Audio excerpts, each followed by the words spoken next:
ಬರುವಾಗ ನಿನ್ನ ತಲೆಯನ್ನು ಒಲೆ ಹಾಕೊಂಡು ಮಾಡ್ತೇವೆ. ಸ್ವಲ್ಪ ಬೂದಿ ಹಿಡಿದಾದ ಬೆಳಕು ಕಾಣ್ತದೆ ಅಂತೇಳಿ ನಾನು ಮಾತ್ರ ಎಷ್ಟು ಕಳಿಸ್ತೇನೆ. ಏನಂತ?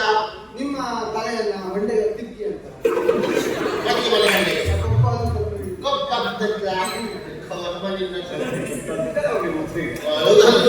ಇದು ನಮಗೆ ಕಲಿಸ್ತಾರೆ, ಅವರು ಒಟ್ಟು ಕಲಿಸಿದ್ದಾರೆ ಅದಲ್ಲ ಯಾವುದು ನೀವು ಹೇಳಿ. ನಿಮ್ ಜಗಳ ಅರ್ಥ ಅಂದ್ರೆ ಮಕ್ಕಳು ಅಲ್ಲ ಸೊಸೆಯು ಅಲ್ಲ ಸೊಸೆ ಮಾಡ್ತಾ ಇದ್ದೀವಿ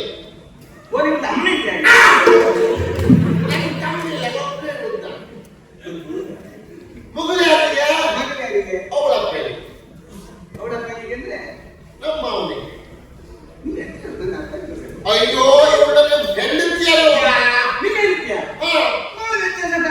ಅವಳು ಮೂರನೇ ಹೆಂಡತಿ.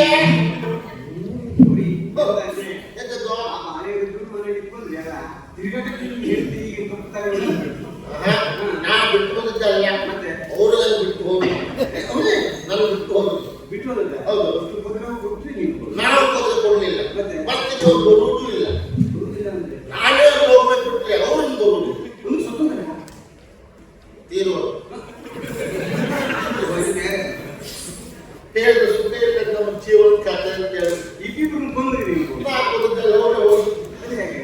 ಅದು ಪ್ರಾಯ ಬಂತ ನನಗೆ ಆ ಮುದ್ದಾನೆ ಬೇಕಾ ಎಲ್ಲ ಮನೆಯವರೆಲ್ಲ ಹುಡುಗಿ ನೋಡಿದ್ರು ಮದುವೆ ಆಯ್ತು. ಬಹಳ ಒಳ್ಳೆಯವರು ನನ್ನ ಹೆಂಡತಿ ಪ್ರಥಮ ಇತ್ತು. ನಾನು ಒಳ್ಳೆಯವರು, ನಾನು ಕಷ್ಟವಲ್ಲ.